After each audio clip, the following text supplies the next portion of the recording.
జై శ్రీరామ్. అందరికీ నమస్కారం. నేను మీ శాంతిని. మరి బల్లా విజయ్ కుమార్ గారు రాసినటువంటి 3 పుంజీలు 3 కథల నుండి మరొక 2 కథలు ఈరోజు ఆశయం ఆప్యాయత అనే 2 కథలు ఈరోజు విందామా? మరి మొదటగా ఆశయం కథ.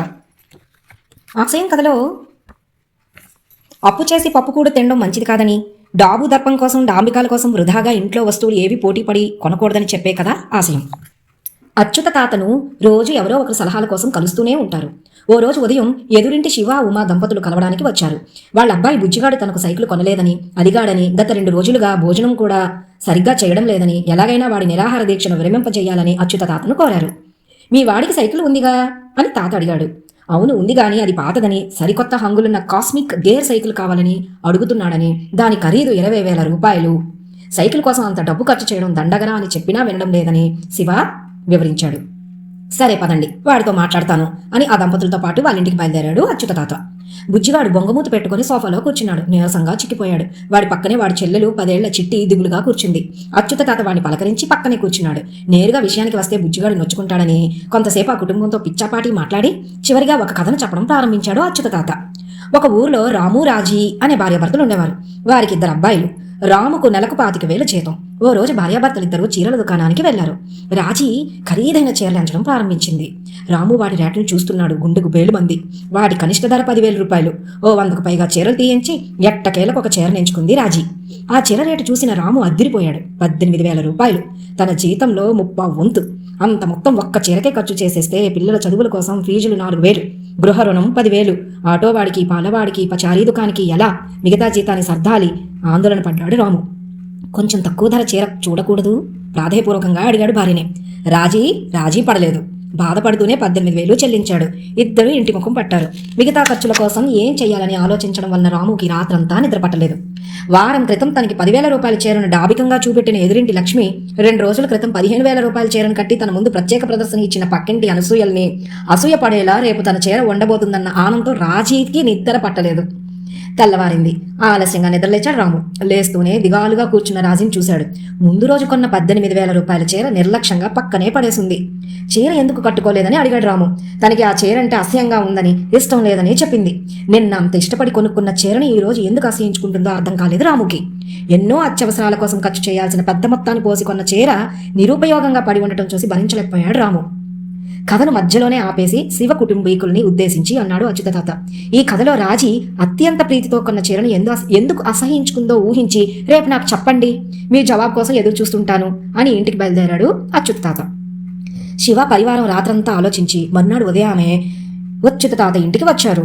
రాజీ చీరను ఇష్టపడకపోవడానికి ఒక్కొక్కరు రకరకాల కారణాలు చెప్పారు. చివరిగా బుజ్జిగాడు సరిగ్గా ఊహించాడు. బహుశా అలాంటి డిజైను, రంగు కలిగిన చీరను ఇంకెవరో కట్టుకొని ఉంటారు అని చెప్పాడు. కరెక్ట్రా బుజ్జి, నువ్వు చెప్పినట్టే పక్కింటి అనసూయ గారి పని మనిషి అదే రంగు అదే డిజైన్తో కూడిన ఒక చౌక రకం చీర ఆ రోజు ఉదయమే కట్టుకొని వచ్చింది. చీర నాణ్యతలో తప్ప మిగతా అన్ని విషయాల్లో రాజీకున్న చీరలాగే ఉంది. పైపెచ్చు పక్కింటి ఆవిడ వాళ్ళ పని మనిషి చీరతో రాజీ చీరను పోల్చి వెటకారంతో అవమానిస్తుందని భయం ఒకటి. అందుకే రాజీకి తన కొన్న చీరంటే ఆశయం వేసింది. ఇక్కడ రాజీ వస్తువుని వస్తువుగా చూడలేదు, హోదాగా భావించింది. ఎప్పుడైతే హోదాకు భంగం కలిగిందో దాని అసలు ప్రయోజనాన్ని గుర్తించలేదు అన్నాడు అచ్యుత తాత. సరిగ్గా మావాడు కూడా ఇలానే ఆలోచిస్తున్నాడు తాతగారు. ఇదివరకు ఉండే సైకిల్ని వాడకుండా హోదాకు పోయి ఖరీదైన సైకిల్ కావాలంటున్నాడు. డబ్బు దండగ కదా అని మేమంటున్నాం. శివ కొడుకు వైపు చూపెడుతూ అన్నాడు. అంతే రోషం వచ్చింది బుజ్జిగాడికి. నాకే కాదు, ఇలాంటి ఆలోచనలు ఇంట్లో అందరికీ ఉన్నాయి తాతగారు. సింపుల్ గా వాకింగ్ చేస్తే సరిపోతుంది. అయినా మా నాన్న ట్రెడ్మిల్ సెట్ 40,000 పోసి కొన్నాడు. పాత కలర్ టీవీతో సరిపెట్టుకోకుండా దాన్ని మార్చేసి కొత్త ప్లాస్మా టీవీని 80,000 పెట్టి మా అమ్మ కొన్నది. ఇలా చెప్పుకుంటూ పోతే ఎన్నో ఉన్నాయి. ఇవన్నీ హోదాలు కావా? చిన్నవాళ్ళు తింటే చిరుతిళ్ళు, పెద్దవాళ్ళు తింటే పలహారాలునా? బుజ్జిగాడి ఆవేశానికి కట్టెలు వేస్తూ తాత అన్నాడు. సరే, అయ్యిందేదో అయ్యింది. ఒక్క విషయం గుర్తుంచుకోండి. సామాన్లు ఖర్చు చేసే ప్రతి పనికి, కొనుక్కునే ప్రతి వస్తువుకు తప్పనిసరిగా ఒక అవసరానికి లేదా ఒక ఆశయంకు సంబంధం ఉండాలి. అంతేకాకుండా ఖర్చు చేసే విషయంలో ఇతరులతో పోల్చుకుంటూ బ్రతకకూడదు. అలా అయితే హోదాలకు పోయి నష్టపోతాం. ఇక నుండి వస్తువుల్ని కొనేటప్పుడు మరో ఆర్థిక సూత్రాన్ని కూడా గుర్తుపెట్టుకోండి. కొనే వస్తువు వాడకపు విలువ కలిగి ఉందా, మారకపు విలువ కలిగి ఉందా అనేది గమనించండి. మారకపు విలువలున్న వస్తువులు కొంటే ఆర్థికపరమైన లాభం తప్పనిసరిగా ఉంటుంది. వాడకపు విలువ ఉన్నవి మాత్రం వాడకపోతే పూర్తిగా నష్టపోవాల్సి వస్తుంది. ఇప్పుడు కథలో కొన్న చీరలాగా అదే ఖరీదుతో మారకపు విలువన్న బంగారం, వెండి వంటి వస్తువైతే మాత్రం వాడకపోయినా నష్టం ఉండదు. ఇక ఇప్పుడు మీ ఇంట్లో మీకుండే ముఖ్యమైన ఆశయాల వైపు ఖర్చుల్ని మళ్లించండి. పిల్లల చదువులు ఒకటో ప్రాధాన్యం కలిగిన ఆశయం అయితే రెండోది అమ్మాయి పెళ్లి. ఈ రెండింటిపైన దృష్టి పెడుతూ ప్రతి పైసా ఖర్చు చేయండి. మీ కుటుంబం భవిష్యత్తులో మంచి ఫలితాలను పొందగలదు. సంతోషంగా ఉండండి. జాగ్రత్త నాస్తి భయం, జాగ్రత్తగా ఉంటే భయం ఉండదు అనే కౌటిల్యుని యొక్క వాక్కుల్ని సదా ఆచరించండి. అచ్యుత తాత మాటలతో కుటుంబం మొత్తానికి కర్తవ్యం గుర్తుకొచ్చింది. బుజ్జిగాడు మారాడు. తన చెల్లి పెళ్లి కోసం పొదుపు చేయడానికి ఖరీదైన సైకిల్ని కొనకూడదని నిర్ణయించుకుంటున్నట్టు ప్రకటించాడు. శివ ఉమాలు కూడా కొడుకుకు ధీటుగా అనవసర ఖర్చులు ఇక నుండి చేయబోమని ప్రతిజ్ఞ చేశారు. అంతా లక్ష్యాలను మననం చేసుకుంటూ ఇంటికి బయలుదేరారు. కొద్ది నిమిషాల తర్వాత మళ్ళీ తాత దగ్గరికి వచ్చాడు బుజ్జిగాడు. భలేగా నటించావురా బుజ్జి, మొత్తానికి మీ అమ్మానాల్ని మార్చగలిగావు. ఇక వాళ్ళు ఎప్పటికీ అనవసర ఖర్చులు పెట్టరులే. అచ్యుత తాత బుజ్జిగాడిని అభినందించారు. అంతే కదా తాతయ్య, ఇప్పటి నుండి వీళ్ళేమీ పొదుపు చేయకపోతే ముందు ముందు చెల్లిపల్లి బాధ్యత పూర్తిగా నాపై పడదు అన్నాడు నవ్వుతూ. బుజ్జిగాడు ముందు చూపుకి ఔరా బడవా అంటూ నోరు వెళ్ళబెట్టాడు అచ్యుత తాత. కథ చాలా బాగుంది కదూ. ఇక మూడవ కథలోకి వస్తే ఆప్యాయత. మనకెదురయ్యే మంచి చెడు మనుషులందరి నుంచి ఎదురయ్యే సవాళ్లను సైతం అవకాశాలుగా మలుచుకోవడం ఎదుగుదలతో ఎంత ముఖ్యమో చెప్పే కదే ఆప్యాయత. మరి కథలోకి వెళ్దాం రండి. శేఖర్ చాలా చురుకైన అబ్బాయి. 10వ తరగతి చదువుతున్నాడు. నిశితంగా దేన్నైనా పరిశీలిస్తాడు. కాకపోతే కొంచెం బద్ధకం ఎక్కువ. శేఖర్ తండ్రి చలపతి ప్రపంచంలో ఒక ప్రముఖ గాజు శాస్త్రవేత్త. వైజ్ఞానిక పారిశ్రామిక రంగాల్లో గాజును ఉపయోగించుకోవడంలో సాంకేతిక సలహాల కోసం అతన్ని ప్రపంచ దేశాలే సంప్రదిస్తూ ఉంటాయి. చలపతి ఎంత తీరికలేని శాస్త్రవేత్త అయినా ఏమాత్రం సమయం దొరికితే చాలు తన బాల్యమిత్రుడు శ్రీను రాజులతో కలిసి వాళ్ళతో కొంత సమయం గడుపుతాడు. అప్పుడప్పుడు పెద్ద మొత్తంలో ధన సహాయం కూడా చేస్తుంటాడు. శేఖర్కు తండ్రి పట్ల ప్రేమ గౌరవం ఎక్కువే. కాకపోతే ఆయన చిన్ననాటి స్నేహితులు శ్రీను రాజుల కోసం అంతంత సమయాన్ని డబ్బుని వెచ్చించడం జీర్ణించుకోలేకపోతుంటాడు. కారణం శ్రీను రాజులు ఇద్దరు తాగుబోతులు, జూదరులు. వాళ్ళిద్దరికీ వ్యక్తిత్వం లేదు.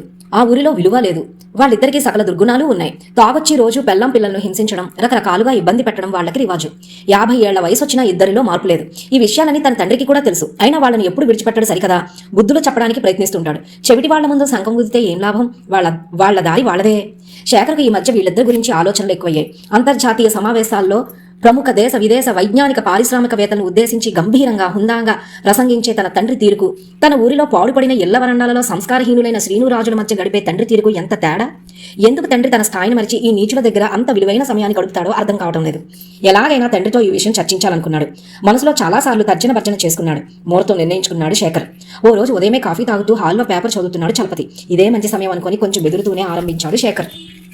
నాన్న, ఆ శ్రీను రాజులు మంచివాళ్లు కారు. ఇంకా ఏదో చెప్పబోతుండగా కాఫీ కప్పు కింద పెట్టి చేతితో ఆపు అంటూ సైగ చేస్తూ చలపతి అన్నాడు. అవును, నాకు తెలుసు, వాళ్ళు చెడ్డవాళ్లే. వాళ్ళకి బోలెడు దుర్గుణాలున్నాయి. కానీ నాకు మాత్రం వాళ్ళు దేవుళ్ళురా. వాళ్ళు దేవుళ్ళా? తండ్రి మాస్టర్కు ఆశ్చర్యపోయాడు శేఖర్. అవును, నేను ఈ పాటి జ్ఞానాన్ని ఐశ్వర్యాన్ని సంపాదించడానికి కారకులు వాళ్ళు. చిన్నప్పుడు ముగ్గురు ఒకే బడిలో చదువుకునేవాళ్ళం. ముగ్గురికి పెద్ద మార్కులు వచ్చేవి కావు. అందుకే వెనక బెంచీలో కూర్చునేవాళ్ళం. నేను చదువుకోవాలనుకునేవాడిని గానీ ఇంట్లో ఆర్థిక సమస్యల కారణంగా పాఠాలని జీర్ణించుకోలేకపోయేవాడిని. రాజు శ్రీనులు ఇద్దరు ఆర్థికంగా శారీరకంగా బలిష్టంగా ఉండేవారు. నేను పీలగా ఉండేవాడిని. వాళ్ళిద్దరికీ ఆటపాటలు, సినిమా షికారులంటే ఇష్టం.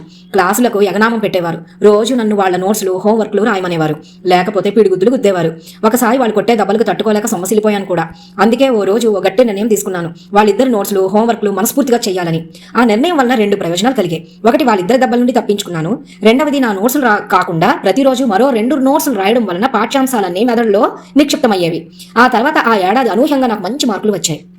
క్లాసులో మొదటి ముగ్గురులో ఒకడినయ్యాను. వెనక నుంచి నుండి ముందు వరుసకు వచ్చాను. పాపం వాళ్ళిద్దరూ వాళ్ళు సంపాదించాల్సిన విజ్ఞానాన్ని నాకు దారపోసారనిపించింది. వాళ్ళు ఆటలు, వినోదాల కోసం చదువులు నాకు త్యాగం చేశారు. నాకు ఎదగడానికి చక్కని అవకాశం ఇచ్చారు. అందుకే వాళ్ళని ఎప్పుడు స్నేహితులుగా కాకుండా నన్ను ఉన్నత స్థితికి తెచ్చిన దేవుళ్లుగా చూస్తాను అని చలపతి భావోద్వేగంతో ముగించాడు. తండ్రి ఔన్నత్యం, తన పట్ల కర్కశంగా ప్రవర్తించిన వారి పట్ల సానుకూల దృక్పథం, లోతైన ఆలోచనలు శేఖర్కు కొత్త కొత్త దారుల్ని చూపించాయి. చంపదగిన ఎట్టి శత్రువు తన చేత చిక్కినేని కీడు చేయరాదు.